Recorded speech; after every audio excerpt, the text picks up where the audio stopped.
추수감사주의를 통해서 특별히 감사에 대해서 함께 생각을 해보고자 합니다. 이 감사가 어떤 의미인가 봤더니 고마움을 표시하는 인사 또는 고맙게 여기는 그런 마음, 그 마음 속에 무언가에 대한 고마움을 가지고 있다는 것이죠. 이것을 조금 더 이해할 수 있는 것은 그 일본어에 담긴 감사를 통해서 또 이해할 수 있을 것 같아요. 일본어의 감사가 아리가도 고자이마스라고 하는 거죠. 그 의미는 어떤 고통을 벗어날 수 있도록 도움을 주셔서 그 도움받은 것을 내가 잊지 않겠습니다. 이게 감사의 의미거든요. 그래서 단순히 고마운 마음으로 우리가 한정 짓기보다는 우리가 도움받은 것을 내가 잊지 않겠다라고 하는 것이 감사 속에 담긴 의미가 되겠다라고 하는 거죠. 그래서 이 감사를 조금 더 생각해 보고 싶은 것은 반대말을 생각해 보면 될 것 같아요. 예를 들어서 행복의 반대말은 불행, 기쁨의 반대말은 슬픔. 조금 어려운 것은 사랑의 반대말, 우리는 미움이라고 생각하지만 사랑의 반대말은 무관심이라고 이야기하죠. 미움도 질투도 사랑하기 때문에 생겨나는 것이고 사랑의 반대말은 그래서 무관심이다. 곰곰이 생각해 봤어요. 감사의 반대말은 무엇일까? 뭐라고 생각하세요? 기본적으로 감사의 반대말은 불평, 원망, 이렇게 생각을 하는 것 같아요. 그 이유는 뭐냐면 우리가 감사해야 되는데 오히려 원망하기 때문에 이것이 서로 반대가 아니겠느냐라고 하는 거죠. 근데 어떤 사람이 참 재밌게 설명을 해놨어요. 감사의 반대말은 당연합니다. 감사의 반대말이 당연함이래요. 처음에는 이게 무슨 말인가 한참을 생각을 했어요. 이제 이런 겁니다. 왜 우리가 감사가 나오지 않냐면 그것을 당연하게 여기기 때문이다라고 하는 거죠. 우리 주변에 물이 있습니다. 햇빛이 있습니다. 공기가 있습니다. 이걸 가지고 감사하는 사람이 있나요? 감사하지 않죠. 그냥 당연하게 여기는 거죠. 부모님이 나를 사랑해주고 부모님이 나를 길러주는 거 감사하게 생각하나요? 그거를 당연하게 여기는 거죠. 당연하기 때문에 감사가 나오지 않는 거죠. 이제 건강을 한번 생각을 해보세요. 우리가 젊어서는 다 건강할 줄만 알았어요. 그런데 나이가 드니까 하나씩 이제 고장이 나기 시작을 하죠. 그래서 건강할 때가 얼마나 감사한 건지. 그래서 많은 분들이 건강할 때가 좋을 때다라고 이야기를 하잖아요. 오늘 우리가 교회 점심이 제공이 되지 않는데 이것도 한번 생각을 해봤어요. 우리가 교회 점심 먹을 때 반찬이 짜네, 싱겁네, 맵네 늘 이렇게 이야기했는데 오늘 제공이 안 된다니까 그것도 감사하더라고요. 우린 너무 당연하게 여겼어요. 매주 이것을 먹는 것을 당연하게 여기니까 감사가 아닌 맵네, 짜네, 왜 오늘은 이렇게 먹을 것이 없네 늘 이런 것이었죠. 감사의 반대말이 당연함이다. 그 말이 맞는 것 같아요. 당연함이라고 하는 것은 이것이 내가 누려야 될 권리라고 생각하기 때문에 감사하지 못한 것이죠. 그런 의미에서 감사가 무엇일까라고 생각한다면 우리가 당연하게 여기고 우리가 권리라고 여기는 것, 이 세상의 모든 것들에 대해서 감사해야 된다. 우리는 부모의 사랑받은 것을 당연하게 여기는데 그렇지 않죠? 감사해야 되겠죠. 남편이, 아내가, 자녀가, 부모가 있음이, 내 동료가 있음이 당연한 것이 아니라는 거죠. 다 감사의 조건이 될 수 있다라고 하는 거죠. 자, 그러면 성경이 말하는 감사가 어떤 것이냐? 오늘 성경에는 감사에 대한 여러 표현이 있지만은 특별히 138편에 나오는 감사, 이것만 가지고 함께 생각해 보도록 하겠습니다. 138편에는 1절과 2절과 4절에 감사에 대한 내용들이 소개가 되고 있습니다. 그런데 다 똑같은 단어가 사용이 되고 있는데 야다라고 하는 단어가 사용이 되고 있습니다. 다른 감사는 이런 겁니다. 우리가 하나님을 기뻐하고 그 무엇에 감사하는, 그러니까 그를 기뻐하고 즐거워함으로 감사하는 그런 내용인데 이 야다는 조금 다른 뉘앙스를 가지고 있는데 이 야다는 고백적 측면이 강합니다. 무슨 말이냐면 내가 누구인지 알고 그가 누구인지를 알고 드리는 고백적인 감사라고 하는 거예요. 예를 들면 어려서는 부모님에게 손 벌리는 거 너무 당연했어요. 부모님이 내가 원하는 것을 달라고 하고 부모님이 내가 원하는 것을 주시는 것은 너무 당연한 것이었어요. 그래서 주실 때는 감사를 하고 안 주면 불평을 하고 이런 거죠. 그러나 나이가 들어서 철이 들어 보니까 어떤 생각이 듭니까? 부모가 주든지 주지 않든지 그분이 그 자리에 계시는 것만으로도, 부모님이 계시는 그것만으로도 감사하는. 여러분, 이 야다라고 하는 것은 그래서 고백적 측면이에요. 내가 무엇을 받아서 감사하는 것이 아니라 그가 누구인 줄 알고 내가 누구인 줄을 아는 고백적인 감사. 그러면 무엇을 고백하는지 보세요. 7절, 먼저 나는 누구이냐라고 물어본다면 7절에서 나는 환난 중에 거하는 자라고 하는 표현을 쓰고 있어요. 환난 중에 다니고 있는, 다시 이야기하면 환난을 만난 자라고 하는 거죠. 그러면 그는 누구인가? 우리가 감사를 드리는 그 하나님은 누구인가? 라고 물어본다면 8절에서 이렇게 이야기합니다. 그분은 인자하심이 영원하신 분이라고 표현을 하고 있는 것이죠. 자, 그 하나님 앞에 감사하는데 1절과 2절 말씀을 보시면요, 감사의 행동들이 나타납니다. 세 가지 행동들이 나타나는데 이 1절과 2절을 통해서 감사의 세 가지 행동을 함께 살펴보겠습니다. 먼저 1절에서 보여주는 것은 찬송의 그런 행동을 보여줍니다. 우리 1절 함께 합독하겠습니다. 시작. 내가 전심으로 주께 감사하며 신들 앞에서 주께 찬송하리이다. 자, 내가 신들 앞에서 주께 찬송하리다. 이 신들이라고 하는 엘로힘이라고 하는 표현 때문에 여러 가지 해석이 분분합니다만은 이 엘로힘이라고 하는 가장 기본적인 의미는 뭐냐면 권세라고 하는 의미가 담겨 있습니다. 그래서 이 찬송을 내가 권세 있는 자들 앞에서 찬양하겠다라고 우리가 생각해 볼 수 있을 거예요. 자, 그런데 이 찬송이라고 하는 의미가 무엇이냐면 단순히 노래한다는 의미가 아니에요. 이 속에는요, 악기를 가지고 찬송한다라고 하는 의미가 담겨져 있습니다. 여러분, 그래서 이 말을 이제 우리가 생각하면 권세 있는 자들 앞에서 우리가 악기를 동원하여서 하나님 앞에 찬양한다. 그래서 우리 성도 여러분들도 될 수 있으면 악기 하나 정도 다룰 수 있어야 되지 않겠느냐, 이런 생각이 들어요. 제가 청년 때에 이 소록도에서 봉사할 때 예배를 드렸습니다. 예배를 드릴 때 참 놀라운 광경을 봤어요. 이 소록도에 이 한센병으로 이 손이 없는 분들이 있잖아요. 이 손이 없는 분들이 이렇게 박수를 쳐요. 그리고 한쪽 또 팔이 없는 분이 있어요. 그분은 자기 얼굴을 치든가 아니면 자기 몸을 이렇게 치는 거죠. 아니, 왜 저렇게까지 이게 찬송을 하는가? 그랬더니 저에게 들려주신 말씀이 뭐냐면, 저분들은 그저 예배를 관망하는 자가 아니라 예배의 참여자입니다. 어떻게 하든지 하나님을 찬송하고 싶어서 그렇게 행동을 하고 있는 것입니다. 그런데 저게 큰 충격이었어요. 우리는 예배 드릴 때에 졸지 않으면 다행이죠. 눈만 떠주는 것도 여러분은 저한테 잘해주는 거라고 생각을 하잖아요. 우리는 팔짱 끼고 어떻게 설교 잘하나 보자, 이렇게 관망하는 자가 되어져 버렸어요. 그러나 이 찬송함이라고 하는 것을 통해서 우리가 하나님 앞에 나아갈 때에 내가 할 수 있는 모든 것을 동원해서 기타를 하든 피아노를 다루든 아니면 내가 가지고 있는 내 몸의 악기, 내가 박수를 하든 아니면, 그래서 손이 없는 사람은 자기 얼굴을 때리고 자기 신체를 때려서라도 하나님을 찬양하고 그 예배에 참여하는 그 모습을 여러분, 우리가 기억을 해야 된다는 것이죠. 악기를 통해서 하나님을 찬송하는 겁니다. 우리 몸이 악기가 되어져야 되겠죠. 찬양할 때에도 마찬가지예요. 노래를 잘하는 사람이 있고 못하는 사람이 있지만 내가 가지고 있는 내 몸이 악기가 되어서 하나님 앞에 참으로 내 가진 전심으로 하나님을 찬송함이 있어야 되겠죠. 첫 번째 찬송함입니다. 하나님 앞에 감사의 행동으로서 나타나는 그 첫 번째 행동들이 그가 가지고 있는 모든 것을 동원하여서 하나님을 찬송함으로 나타나고 있는 것이죠. 두 번째는 예배함으로 나타납니다. 우리 2절 말씀 함께 합독하겠습니다. 시작. 내가 주의 성전을 향하여 예배하며 주의 인자하심과 성실하심으로 말미암아 주의 이름에 감사하오리니 이는 주께서 주의 말씀을 주의 모든 이름보다 높게 하셨습니다. 그 두 번째는 예배함이라고 하는 것입니다. 주의 성전을 향하여, 아직 다윗 시대는 성전이 지어져 있지 않습니다. 그럼에도 다윗은 성전이라고 하는 표현을 쓰고 있습니다. 그 성전의 개념은 하나님이 머무시는 것이요 하나님의 거처라고 하는 것입니다. 하나님이 머무시는 그곳으로 내가 나아가서 하나님 앞에 예배하겠습니다라고 하는 겁니다. 이 예배라고 하는 샤하라고 하는 단어는요, 몸을 구부린다라고 하는 의미가 있습니다. 고대 사회에서 예배는 어떻게 나타나냐면 신상이 있으면 그 신상의 발에 입을 맞춤으로 예배를 드립니다. 경배를 하거든요. 자, 신상의 발에 입을 맞추려고 하면 그 몸을 어떻게 해야 될까요?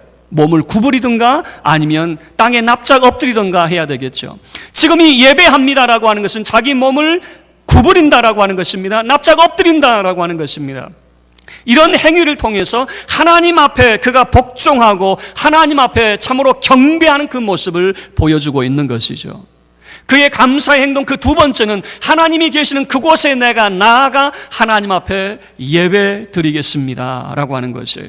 여러분, 그래서 예배라고 하는 것을 통해서 우리는 하나님의 영광 앞에 서는 경험을 해야 됩니다. 지금은 우리가 의자에 앉아서 편하게 예배를 드리지만 저 어렸을 때 교회는요, 의자가 어디 있어요? 다 맨바닥에, 그 방석 위에 맨바닥에 앉든가, 여러분 맨바닥에 앉는 것도 부끄러워서 다 무릎을 꿇고 앉아 있었어요. 기억나시죠? 지금 다 잊어버렸습니까? 그 예전에 제가 어렸을 때 봤던 예배의 모습이 그랬어요. 그냥 양반다리 하고 앉는 것도 하나님 앞에 죄송스러워서 무릎 꿇고 예배 드리는 사람들이 많이 있었어요. 그 마음이 하나님 앞에 내가 어떤 마음으로 예배 드리느냐라고 하는 것이죠.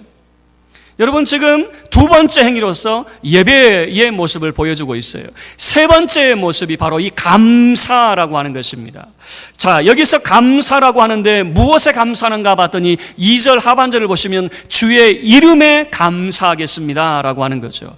주의 이름에 감사하겠대요. 주의 이름이라고 하는 거, 여러분 이름 속에는 그 사람의 인격과 성품이 담겨져 있거든요. 그러면 하나님의 인격이 도대체 무엇입니까? 라고 물어본다면 그 앞에 설명이 되어져 있어요. 주의 인자하심과 주의 성실하심이라고 하는, 다시 이야기하면 이렇게도 말해볼 수 있어요. 하나님의 이름이 무엇입니까? 라고 물어본다면 하나님은 인자하심 그리고 성실하신 이름을 가지고 있습니다 라고 하는 것이죠.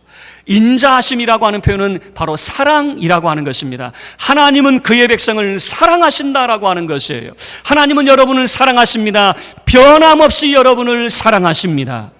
그 인자하신 하나님이라고 하는 이름을 고백을 하고, 두 번째는 성실하신 하나님이라고 하는 거죠.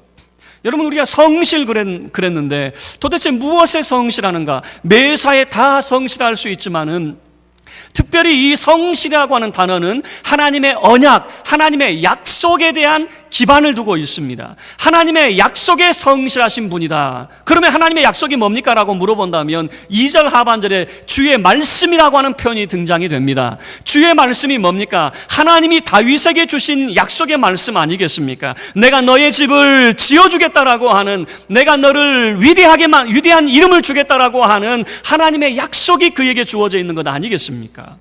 바로 이 하나님의 약속, 다윗에게 주신 그 약속의 말씀에 성실하다라고 하는 것이죠. 무슨 말씀입니까? 하나님은 약속하신 것을 반드시 성취하시고 이루시는 분이시다라고 하는 것이죠.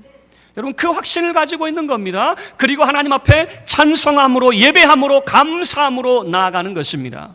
그러면 지금 이 다윗의 모습이 평탄합니까? 평탄하지 않습니다. 3절부터 보여주는 다윗의 모습을 보면요, 다윗은 불안한 그런 모습이었어요. 3절 말씀을 보면 다윗은 하나님 앞에 간청합니다. 자, 3절 함께 합독하겠습니다. 시작. 내가 간구하는 날에 주께서 응답하시고 내 영혼에 힘을 주어 나를 강하게 하셨나이다. 그가 간구하는 날이라고 하는 것이죠. 그가 무언가 간절히 하나님 앞에 구할 수밖에 없는, 기도할 수밖에 없는 어떤 상황들이 있다라고 하는 것이죠. 그런데 놀라운 것은 이렇게 고백을 하고 있습니다. 내 영혼에 힘을 주어라고 하는 거예요. 여러분이 힘을 주어라고 하는 것은 하나님이 나를 끈질기게 붙잡아 주셨다라고 하는 의미예요. 무슨 말이냐면, 많은 사람들이 참으로 자기의 소원을 가지고 하나님 앞에 나옵니다. 그런데 일주일 지나면 다 사라져 있어요. 남들처럼 나도 기도해서 하나님 앞에 응답을 받아야지, 한 일주일은 열심히 기도합니다. 좀 길게 가면 한 달은 어떻게 기도할 줄 모르겠어요. 그러나 그 이상 기도하지 않아요. 그런데 다윗은 무엇을 고백하냐면, 하나님께서 내게 힘을 주셨습니다. 내게 끈질기게 하나님을 붙들 수 있는 마음을 주셨습니다라고 하는 것이죠. 하나님이 나를 포기하지 않고 나를 붙잡아 주셔서 결국에는 내가 어떤 사람이 되었느냐? 그는 연약한 자였겠죠. 그러나 3절 하반절에서 고백하는 것은 결국에는 하나님이 나를 강한 자로 만들어 놓으셨습니다라고 하는 거예요. 나를 강하게 하셨다는 것이죠. 무엇이? 하나님이 나를 붙잡아 주셨다는 겁니다. 내게 힘을 주셨다는 거예요. 나를 끈질기게 붙잡아 주셔서 내가 하나님을 포기하지 않고 하나님을 놓지 않도록 그렇게 하나님을 붙잡았더니 결국에 내 인생이 강한 자의 인생이 되었다, 그 말입니다. 도대체 어떤 모습이 다윗에게 있었습니까? 7절 말씀을 보시면 다윗의 어려움이 그 속에 잘 담겨져 있습니다. 우리 7절 함께 합독하겠습니다. 시작. 내가 혼란 중에 다닐지라도 주께서 나를 살아나게 하시고 주의 손을 펴사 내 원수들의 분노를 막으시며 주의 오른손이 나를 구원하시리이다. 그는 환난 중에 다니는 자였습니다. 다시 이야기하면 환난을 만난 자였습니다. 그러나 하나님이 나를 살아나게 하셨다라고 하는 것입니다. 주의 손을 펴사 내 원수들의 분노를 막아주셨습니다. 결국에는 주의 오른손이 나를 구원하신다라고 하는 것이죠. 우리는 이런 생각을 해요. 다윗 그러면 하나님이 성령으로 기름 부어주셨고 또 하나님이 복을 준 사람인데 어려움이 있었을까? 그러나 다윗은 이렇게 말합니다. 환난 맞은 자였어요. 어제 제가 어떤 프로그램을 봤는데 참 이순신에 대한 새로운 해석을 말하더라고요. 참 많은 생각을 하게 만들었어요. 우리는 이순신 그러면 성군이고 그의 인생이 정말 평탄한 길을 걸었을 것이다 생각하는데 그는 10년씩이나 과거에 낙방을 했습니다. 우리로 치면은 15살부터 10년이면은 노량진에서 1, 2년도 아니고 10년 동안 고시 공부했는데 10년 내내 그냥 낙방을 했던 것이죠. 그의 젊은 시절이 10년 동안 낙방하는 시절이었어요. 그리고 무과에 합격을 했습니다. 어떻게 잘 나가나 했더니 인사청탁이 들어왔어요. 그것을 거부했어요. 그랬더니 보복을 당했습니다. 한대 전전하면서 지방 전전하면서 이제는 출세하고는 거리가 먼 삶을 살게 되어졌어요. 그리고 임준왜란을 만났습니다. 죽을 고생을 해서 정말 이 왜적을 물리치고 정말 승리를 안겨줬습니다. 그러나 그에게 돌아온 것은 무엇입니까? 선조가 그를 시기해서 그를 옥에 가두고 그에게 사형 선고를 내렸어요. 신하들이 말리지 않았다면 그는 죽었습니다. 모진 고문을 당하고 그의 어머니도 돌아가시고 그의 어머니가 돌아가신 것도 그는 보지 못했어요. 그리고 백의종군에서 또 왜적을 물리쳤습니다. 그리고 그 전쟁에서 그는 죽게 되었죠. 우리는 성군 이순신 그러면은 그는 정말 평탄한 삶을 살았을 거라고 생각하는데 그의 젊은 시절부터 너무 힘든 삶을 살았다는 것을 우리가 알 수 있죠. 자, 다윗의 모습을 한번 보세요. 다윗은 하나님이 복 주신 사람이니까 그는 평탄한 삶을 살았을 것이다. 그의 젊었을 때에 왕이 되기 전의 모습은 어떻습니까? 왕이 되기 전에 그는 사울을 피하여서 굴 속에서 짐승처럼 살아가는 자의 삶이었고 그는 망명의 삶, 도망자의 삶을 살 수밖에 없었습니다. 왕이 되어서는 어떻습니까? 왕이 되어서는 자기 아들 압살롬이 반역을 일으켜서 그는 맨발로 울면서 성을 떠나야만 되었습니다. 그런 시기를 잘 지내고 났으면 노년의 삶은 평탄했습니까? 그가 인구조사를 했던 것으로 인하여서 7만 명의 사람들이 목숨을 잃었습니다. 젊어서부터 노년에 이르기까지 한순간도 평탄한 삶을 살지 못했어요. 그러나 그 위기의 삶 속에 다윗이 붙들었던 것이 있었습니다. 도대체 다윗이 무엇을 붙들었느냐라고 물어본다면 8절의 말씀에 잘 나타나 있어요. 여호와의 인자하심은 영원하십니다 라고 하는 거예요. 무슨 말입니까? 내가 잘할 때나 못할 때나 하나님이 내가 잘할 때는 칭찬해 주시고 못할 때는 징계를 하시겠죠. 그러할지라도 하나님은 나를 여전히 사랑하신다라고 하는 고백이었어요. 내가 하나님 앞에 잘할 때는 하나님 나를 사랑해 주시고 내가 하나님 앞에 못할 때는 하나님 나 미워하시고 그것이 아니라 내가 잘할 때나 못할 때나 내가 잘 나갈 때나 못 나갈 때나 여전히 하나님은 내게 대하여 인자하심이 영원하신 분, 하나님은 나를 사랑하시고 나를 구원해 주시는 분이다 라고 하는 확신을 가지고 있었던 것이죠. 그 확신을 가지고 하나님이 어떤 분이냐라고 하는 자기 고백적인 하나님은 인자하신 분이십니다, 성실한 분이십니다 라고 하는 그 확신을 가지고 주님 앞에 나아갈 때에 세 가지를 가지고 나아갔던 것이었죠. 찬송과 예배와 감사함으로 주님 앞에 나아갈 수 있었던 것이죠.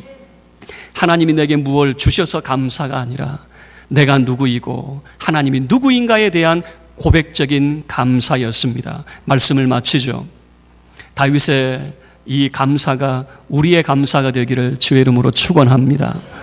하나님이 내게 무엇을 주셔야 뭘 주셨나, 내가 무엇을 감사할 수 있을까 찾지 마시고 내가 누구인지 또 하나님이 누구인지를 우리가 기억하고 이 다윗의 고백처럼 하나님은 인자하심이 영원하신 분이십니다. 그의 약속에 성실하신 분이십니다. 이 확신을 가지고 오늘 저와 여러분이 하나님 앞에 찬송과 예배와 감사함으로 주님 앞에 나아가 전심으로 하나님께 감사하는 저와 여러분이 되기를 주의 이름으로 축원합니다. 이 시간